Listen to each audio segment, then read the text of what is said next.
Hey guys, this is Lucas from Xolvio, and today I want to show you how you can use our new tool called Why So Loud Jest to make Jest a little less loud.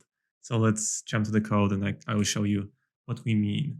So by default, when you have any kind of console logs, warnings, errors in your code and your tests are executing that code, um, a typical report for your test will look something like this. And mind you, this is a very simplified situation. We only have 4 tests and 2 test suites, and there's a lot of noise here, right? So the the noise is one thing, but the other problem is that if you actually get a failure in your tests, it's very hard to say which logs are related to that failure. So uh, what we've done with our tool is that, well, first you need to install it. I already done it. The second part is that you add setup files after env to your configuration, and you point it at our tool. And we also add verbose true because while we want Jest to be quiet in general, we do want it to show as much information as possible for us when it shows logs for the failed tests with nice stack traces and all that jazz. So now with the tool configured, let's run the test again. So you can see the report is just beautiful. There's no extra information here, but let's say I make a mistake. And now you see the logs only related to that path that ended up as a failure. And this might be helpful. Like in a real situation, you can see, oh, the number of friends 5, so that went here, and we returned this. Oh, okay, so it's kind of trivial to see here, but you can imagine a more complex situation or where the code was going through multiple paths. Maybe you have some complex integration tests. This information is actually helpful if it's not lost in a ton of other console logs.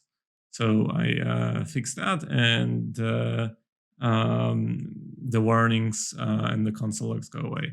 So there's one downside to this now. The stack traces are not correct. The stack traces are pointing at the tool instead of the code, because what we do is we capture all the console outputs and we show them when the test fails. But at that time, when we do call the logger, the stack trace changes. So to fix that, we've done a little more work, which requires patching Jest itself.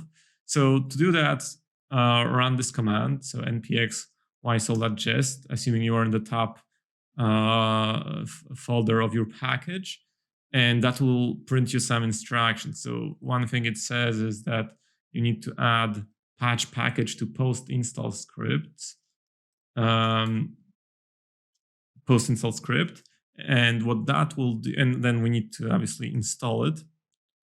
And what this will do is every time you install packages or install dependencies in your project, it will patch Jest for you. You can see here that it says applying patches. And now, if it doesn't say so, just run npx patch package, and that will do the trick. So now let's see if we have the test broken again. Still, and let's run the tests. And now you can see that it actually shows the errors and the warnings with the stack trace that surrounds the code, which can be very useful to give you a quick understanding of what's going on, like where was this test when it failed.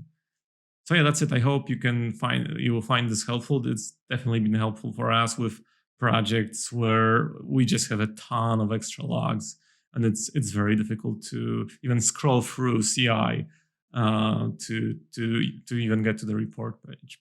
All right, thanks a lot. Bye bye.